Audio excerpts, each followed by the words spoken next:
Alright, what's up sa inyo mga kabata? Ngayong araw nga samahan nyo ako maghanap ng timba. Dahil nga meron akong naisip na bagong katangahan. Pupunta nga pala ako ngayon sa tito ko. Dahil alam ko siya lang ang meron timba dito sa amin. Sigurado ako siya lang ang makakatulong sa naiisip kong katangahan.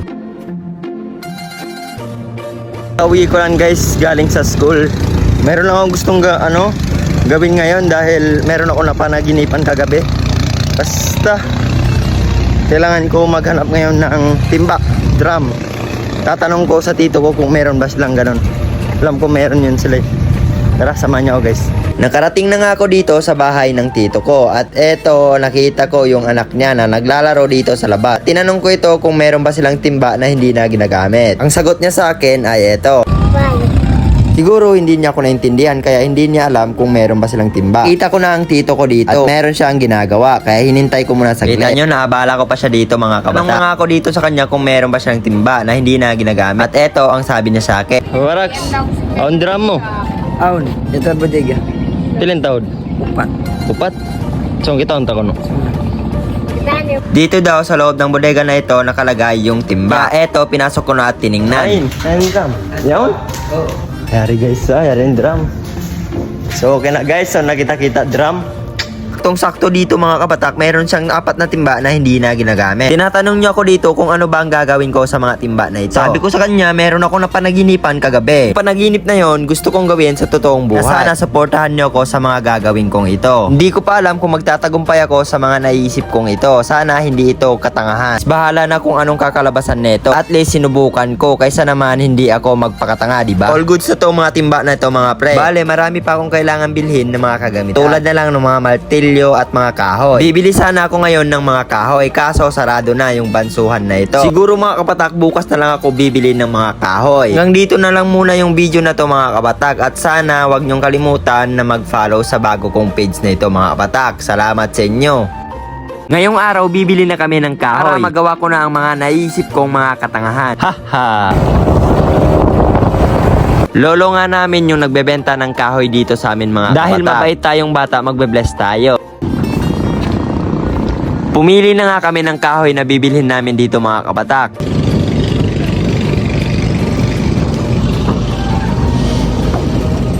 Siyempre, binayaran ko na din. All goods. Okay na pre yung mga kahoy. All goods na to. Tara, let's go. Pako naman. All goods na nga dito yung mga kahoy. Bale, bibili pa ako ng mga pako. Pako na lang ang kulang para makompleto na yung mga gagawin kong katangahan. Bale, ang lahat ng ito, simula lang sa simpleng panaginip. Gusto ko lang gawin yung panaginip na yon sa totoong buhay. Ganda nga ng panaginip ko na yun mga kapata. Kaya gusto ko talaga gawin sa totoong buhay. Mga pre, nandito na yung mga kahoy. Iiwan na lang namin dito sa tito ko. Ikaw na bahala sa mga kahoy namin dito. Iniwan ko na nga muna sa bahay ng tito ko yung mga kahoy. Kasi nga bibili pa ako ng mga pako. Sober ba yan? Medyo may kalayuan nga pala yung hardware dito sa amin. Dahil kailangan mo pa magbangka at magmotor.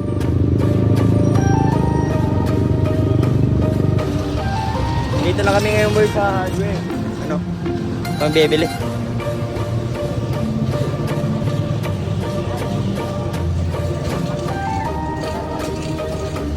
May ano kaya dito? Pako. All goods na to pre, ito na yung pako oh. Ito na yung pako boy.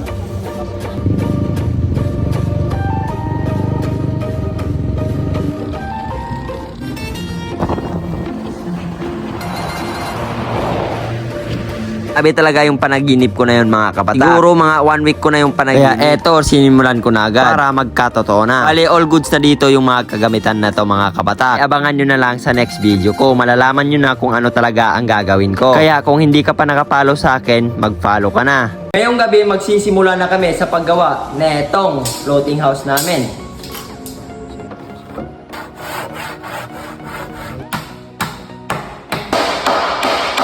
Sinukat ko na nga dito yung mga kahoy mga kabatak. Kailangan magpantay-pantay ang mga eto. Sahig nga ang uunahin namin gagawin dito mga kabatak. Bale, una naming ayusin itong paglalagyan namin ng drum. Dahil itong drum na to, ito yung magpapalutang sa amin sa dagat. Kaya kailangan mga pre, matibay ito.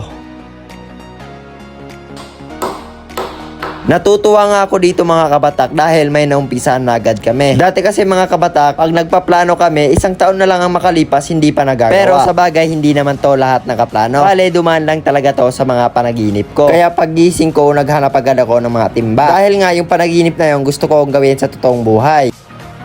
Natapos na nga namin itong kabila na paglalagyan ng mga drum. Ang buong akala ko dito mga pre, madali lang tong mga naiisip. Sobrang hirap pala nito sa totoong buhay. Hindi lang basta mahirap, magastos pa.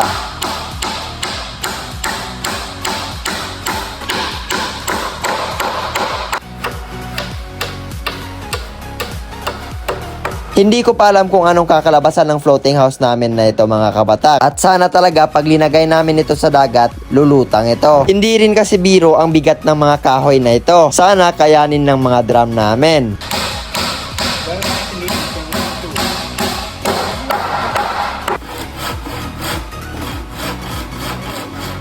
Habang kami gumagawa ng floating house namin, bigla kaming tinawag ng tito ko. Dahil meron daw siyang nakita ang sea mantis, kaya eto huhulihin namin. Ilan top sila? Oo. Sila kong asawa. Mayroon wag. Dublog saan sila mo? Kaya. Medyo minalas nga kami dito mga kabatak dahil hindi namin nahuli yung sea mantis na yon. Ulam na sana.